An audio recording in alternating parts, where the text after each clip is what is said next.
So here we go. We talk now about 14.6, directional derivatives and the gradient pattern.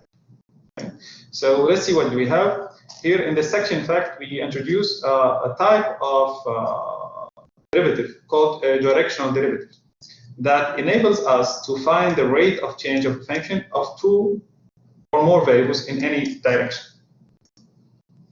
So first subsection is about directional derivatives. And let's recall that if z is equal to fxy, then the partial derivatives, we know f index x and f index y, are defined, in fact, in terms of limit.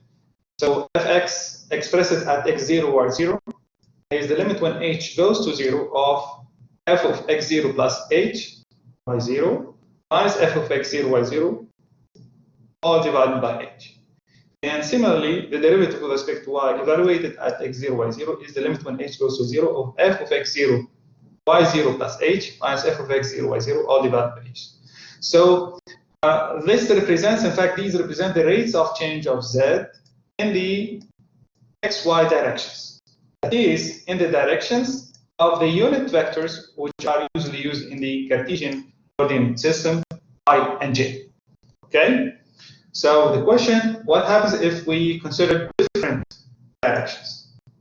So let's suppose that we now wish to find the rate of change of z at x0, y0 in the direction of a different vector. Let's call it an arbitrary unit vector, u, with components a and b. Okay? So for instance, here, where is u? U is here. Pick one, and you see it has two components, a and b. So for instance, if this is theta, then the a is cosine theta and the b is sine theta. So to do this, we consider the surface S with the equation given by the function z equals fxy. Okay. And we will see the graph, and we will let z0 be the value of f at the point x0, y0. Then, of course, the point with coordinates x0, y0, z0 lies on S. Okay? So this is for the first illustration here. This is our directional vector, let's say we call it u. Okay, so for instance, this is the surface we have. This is our point P with coordinates x0, y0, z0. And what we want to determine is to determine the derivatives in the direction of u. So first of all, the vertical plane that passes through the point P, P, in the direction of u, what is u? U, you see it down on the xy plane, okay? It's that same vector we took from figure 2, which is now on the ground here. And you see that u belongs to the plane, okay? Which intersects with the surface and which passes through. Okay? So the vertical plane that passes through P in the direction u intersects S in what? In a curve C. Okay, that plane which follows the direction u and that goes through the point P, okay, intersects with the plane on a curve C. What is C, guys? Here you see C is the yellow bold here curve. You see this one. Okay. Imagine what goes here. Okay. So remember, guys, to define a plane, usually what do we need? We need one point and two vectors. Okay. Here, for instance, here we have the plane that goes through P, through U and the P. Okay. And the intersection with the curve gives the with the surface gives the curve C. Okay. So now the slope of the tangent line T, so the tangent line T to C at that point P is in fact the rate of change of Z in the direction given by U. So if Q of XYZ is another point on that same curve C, and P prime, Q prime are the projections of P and Q onto the plane XY plane, then in fact the vector P prime, Q prime is parallel anyways to U. And so, in fact, one can write P prime, Q prime to be just a multiple of U. So h here is a constant, of course. H is a constant. So for some scalar h, you can write the following: for x minus x0 is equal to ha, because here are x minus x0 is the first component of the vector p prime q prime, and y minus y0 is equal to h. So at the end of the day, you can set x equals to x0 plus ha, and y equals y0 plus h. Okay. So how do we determine the variation z divided by h? It's z minus z0. This is the variation. This is the delta z, right? Divided by h is going to be equal to the value of the function expressed at the new point, which is x, as obtained, x0 plus ha, y0 plus hv minus f of x0, y0, all divided by h. Okay? So remember, we were able to determine x in terms of x0 and y in terms of y0 using ha and h. Okay? If we go backwards to the figure 3, you see now that the q prime is here, okay, and the p prime is here, and you see that the vector p prime q prime is parallel anyways to the vector u.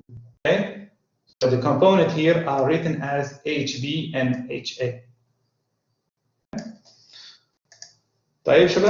Okay, so if we take now the limit when h goes to 0 on that previous formula, we do obtain what we call the rate of change of z with respect to the distance in the direction of u, of course, which is called the directional derivative of f in the direction. So in general terms, what we can define is the following: that the directional derivative of f at the point x0, y0 in the direction of the unit vector u by unit vector, because as we did with the derivative with respect to x or the derivative with respect to y, I and j were unit vectors. I mean, their magnitude or the length of each one of the vectors I and j is 1. Similarly, we have to do the same with u. So we have a unit-based measurement. Okay? So u with components a, b. Now the direction derivative would be noted this way: it's d and xu f x0, y0, which is the limit when h goes to 0 of f x0 plus ha, y0 plus hb minus f of x0, y0 all divided by h. Of course, provided that the limit exists. Okay? Because we cannot talk about the existence of a directional derivative if this limit does not exist. Correct? So this is from a theoretical point of view what the directional derivative should represent. Okay? So let's take now, for example, this. Let's move on a little bit, and if we compare the definition 2 of z with the equation 1, we see that when u equals to 1, 0, 1, 0, so u basically is equal to the I vector in the Cartesian coordinate system. Well, basically you end up with the if, which is just fx, and if u is just shifted to j, you have djf, which is equal to fy. So in other words, the partial derivatives of f with respect to x and y are just also special directional derivatives. So we can have now a generalization of directional derivatives or partial derivatives. Okay? So for this first example, we use a method map to estimate the value of directional derivatives of the temperature function at Reno. Reno is a town which is between Nevada, between Las Vegas and San Francisco. Usually, it's famous for local games and stuff like this. So we are using this figure to estimate the value of directional derivatives of the temperature function at Reno in the southeasterly direction. Okay? So the unit vector we've picked, directed towards the southeast, is given by I minus j divided by root of 2. Why the division by the division by root of 2 is to get the unit norm. Okay, so we start by drawing this vector, a line through Reno towards the southeast. This is the southeast direction, sugar. Okay. And we approximate the directional derivative dut by the average rate of change of the temperature between the points where this line intersects the isothermal T equals 50 and T equals 6. So the temperature at the point southeast of Reno is T, which is 60 Fahrenheit, and the temperature at the point northwest of Reno is T equals 50 Fahrenheit. And the distance between these points looks to be about, somehow using the scale of the map, the weather map, is about 75 miles. So the rate of change of the temperature in the southeasterly direction, given by the formulation, is 60 minus 50, or divided by 75. It means this is the variation of the temperature if we move from that point to that point following the unit vector, which is u, divided by the variation in terms of distance, which is 75. It's about 0.13 Fahrenheit per mile, okay? Which is positive, because you're moving in the south east direction, which means you are basically going to the desert again, okay? Getting further from San Francisco and going to the Nevada's desert again, okay? So this is from a practical point of view, what this would mean. Get it, guys? So in general, from a computational point of view, when we compute the directional derivative of a function defined by formula, we generally use the following theorem. In the previous case, we didn't have a temperature-based formula. So in this theorem, we say that if f is differentiable function of x and y, then f has a directional derivative in the direction of any unit vector u with components a, b, which is given this way. So du f of x a is very easy to compute now. It's the derivative of f with respect to x times a plus the derivative of y with respect to y times b. So this way, if you are able to get the components of u, which are a and b, it's easy to get the directional derivatives. Okay? So, for example, the unit vector u makes the angle theta with the positive x-axis, then you can write, for instance, u equals cosine theta sine theta. Of course, you end up with the unit vector here, since cosine squared plus sine squared equals 1. And the formula and the theorem here, if you replace cosine by a by cosine and b by sine, you get the directional derivative. Okay? So, of course, this is provided that you have theta. Okay? So let's see a small example in that case. So, for instance, I have this is example 2 from the textbook. I have example 2, page 949. Okay. What do I have? I have my function f of xy, which equals x cubed minus 3xy plus 4y squared.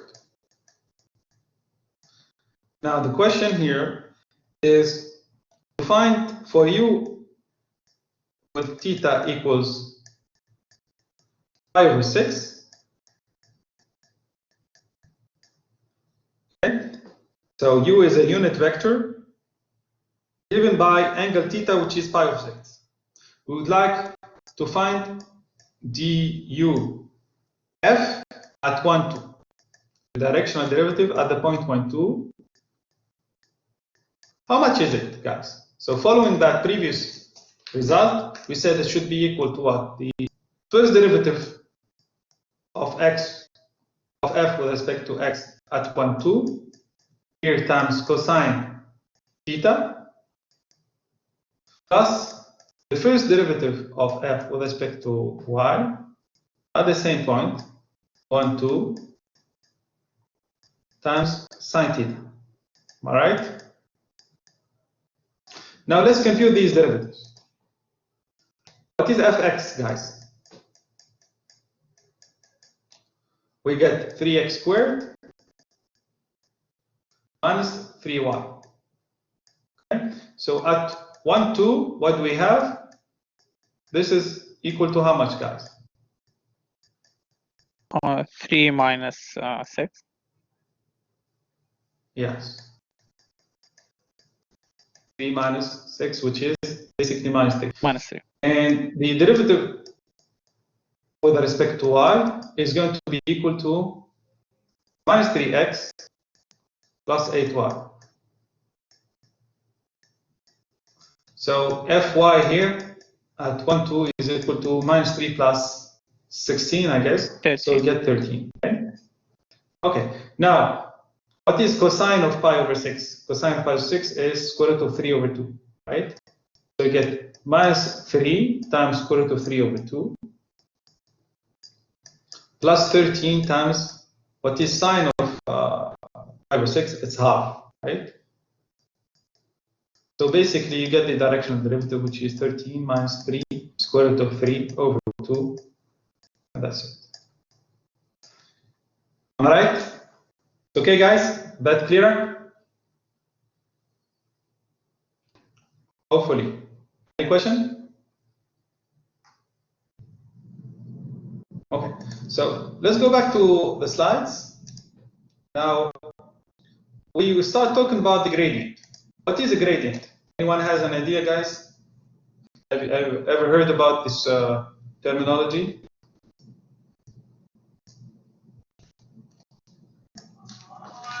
The gradient vector is, in fact, since we have a multi-variable function, f of xy, okay, when you compute the first derivatives, you get fx and fy. And if you remember, we talked about a couple of lectures ago, we said that we define the gradient vector as the vector that contains these derivatives, these first partial derivatives. So here, for instance, if I have two variable functions, I can place them this way, and I have my gradient vector. So this guy is called the gradient. This is the notation usually used. Okay. So, so let's go back basically to the definition. So we noticed that in the previous theorem, that the directional derivative of a differential function can be written as the dot product of two vectors. So basically, here, when you wrote it this way, the directional derivatives, you could have even used a dot product. So this is the vector fx fy times ab. So basically, this part, in fact, ab is u, and you're multiplying it by what we call, in fact, the gradient. The first vector in this dot product occurs not only in computing directional derivatives, but in many other contexts as well. So we'll give it a special name. We call the gradient of f, and the notation is grad f, or usually this is this inverted triangle, which is red del f, or grad f. Okay. So in terms of result, if f is a function of two variables, x, y, the gradient of f is a vector function, gradient f, defined by gradient f with components fx and fy, the two first partial derivatives. And in terms of, components, it would be written as df over dx times I plus df over dy times j. Okay, I think it's pretty easy. So if f of x is equal to sine x plus exy, then what is the gradient here? We need to compute the two first partial derivatives. The first derivative with respect to x is going to be cosine x plus here y exy. So this is fx. Okay, it's quite easy to track. Now, if you differentiate with respect to y, you will get the x down, and it's going to be exy. Okay, so at 0, 1, what happens? You have cosine of 0, which is at the point 0, 1. You have cosine of 0, which is 1, times 1 u of 0. U of 0 is 1. So 1 plus 1, it gives you 2. And At the same point 0, 1, the derivative with respect to y would be x e x y. So basically, whatever happens is going to be 0. End up with the 0. Okay? So you see, you have the components of the gradient vector at that point. Okay? And you can use it to determine the directional derivative if you have the directional vector u. Okay? So in general terms, we said that the directional derivative with respect to the unit vector u is given by the dot product gradient of f times u. This expresses the directional derivative in the direction of u, the scalar projection of the gradient vector onto. Okay? So what happens in general for 3 variables? Or maybe you wish to see a small example before, guys. Okay, so let's write a small example. So for instance, if I have here f of x, y, which equals 2x squared minus y, what are the two first partial derivatives? Fx is going to be 4x, okay, and fy is always going to be equal to -1. So at the end of the day, your gradient is going to be equal to how much? It's 4x and minus 1. Okay, so for any vector u with angle theta defined by the angle theta, you're going to have du f, which is equal to 4x cosine theta minus sine theta. You just need to plug in here theta and you get the result. Okay? Is that okay? So let's move now in general for a function of 3 variables to have the directional derivatives. Well, you just add here the third component or the third variable, which is z. So for example, with 3 variables here, the directional derivative of f with respect to the direction vector u is given by the limit when h goes to 0 of fz0 plus ha, y0 plus hb, z0 plus hc minus fx0, y0, z0, all divided by h. Okay? So this is in general terms. So if we use the vector notation, we can write, in fact, both definitions, the old one and the new one of the directional derivative in compact form. Okay? Here, what we did is just we compacted all the variables in one single symbol, which is this bold x0. This guy collects all the variables. So we can write the limit when h goes to 0 of f of, let's say, capital X0 plus hu minus f of x0 all divided by h. Okay? So this is in the case where you have 2 variables, x0, y0, or in the case where you have 3 variables, if you wish, and n equals 3, you can collect them in just one single notation. So here for us, this bold x is a vector variable. So this is really reasonable because the vector equation of the line x0 in the direction of u is given by, in fact, x equals x0 plus tu, and so is f of x0 plus hu, which represents the value of f at the point on the slide. Okay? So for functions of 3 variables, if f of x, y, z is differentiable and u equals abc, then one can say that the directional derivative of f is equal to fx times a plus fy times b plus fz times c. Okay? The same way we did with 2 variable functions, and in general you can write also the gradient this way as with components as first partial derivatives of f with respect to x, y, and z, and you can write it also with respect to the your coordinate system basis ij. Okay, so this is in terms of notation, pure notation. Okay. In terms of dot product, you can write it this way. So this is the dot product of the gradient of f by your direction vector, which is. So let's see a small example, guys. I'm taking example 5, page 951, and here basically I have f of x, y, z, which equals x sine y, z.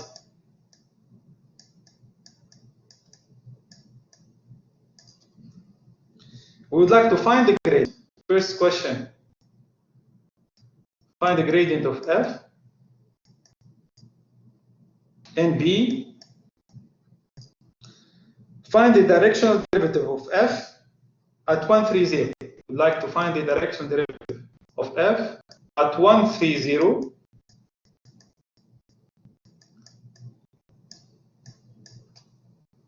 where u is given by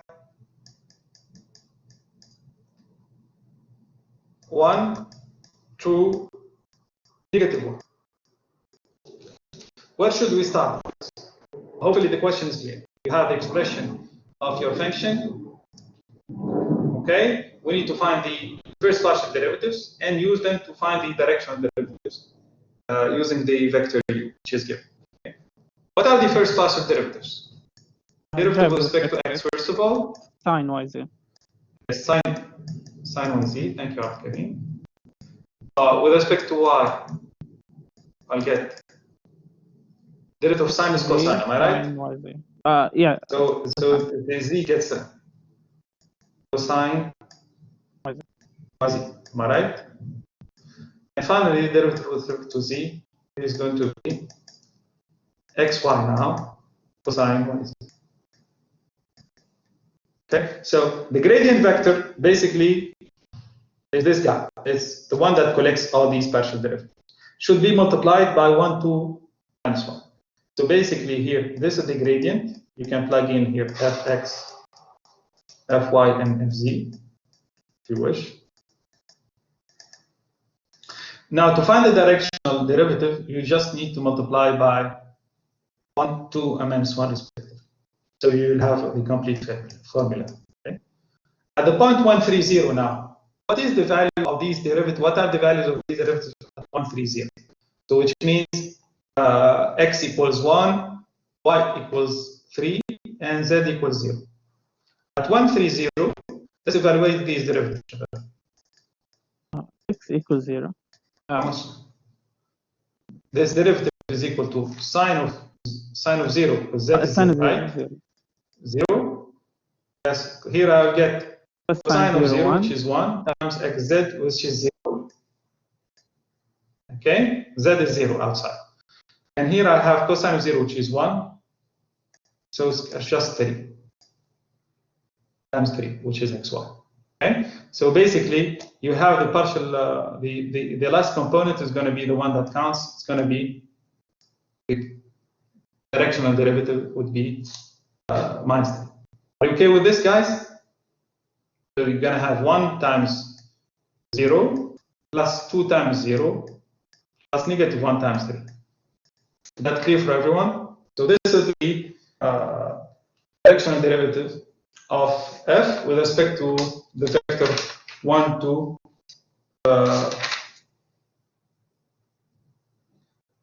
minus 1. Now I have a question for you. Is there any mistake in this computation? Yes, Doctor. What is it, Hassan? Not unit vector. Excellent. Excellent, Hassan. Excellent, Hassan. So the issue here is that this vector which has been provided initially, we were tricked. It's not a unit vector. What is the unit? The corresponding unit vector you need to obtain? You need to write a unit vector, which is, as you call it, v, which is 1 to negative 1, and you should divide by how much? The square root of 1 to 1 squared plus 2 squared plus 1 squared. How much is that? You're going to have root of 6. Okay? So basically, before multiplying, you need to convert your vector to a unit. So basically, you need to divide by root of 6 here, everywhere. This way you have a unit vector. It doesn't change much things since you have zeros here, but at the end here, this guy should be divided by root of 6. So this way you have the directional derivative. What you had at the beginning is not exactly the directional derivative based on a unit vector. Okay? So now it's minus 3 divided by the root of 6, so you end up with, if you sort out the root of 3, you get minus root of 3 over root of 2, if you wish. Write it this way. Is that okay for everyone? Thank you, Hassan. Thank you, Abd Karim, for your participation. Okay, guys, if you have any question, please send it to me. I will upload, inshallah, soon, very soon, the video for this lecture. Inshallah, and we'll come back to it next time. Okay. Till then, guys, have a wonderful weekend. See you in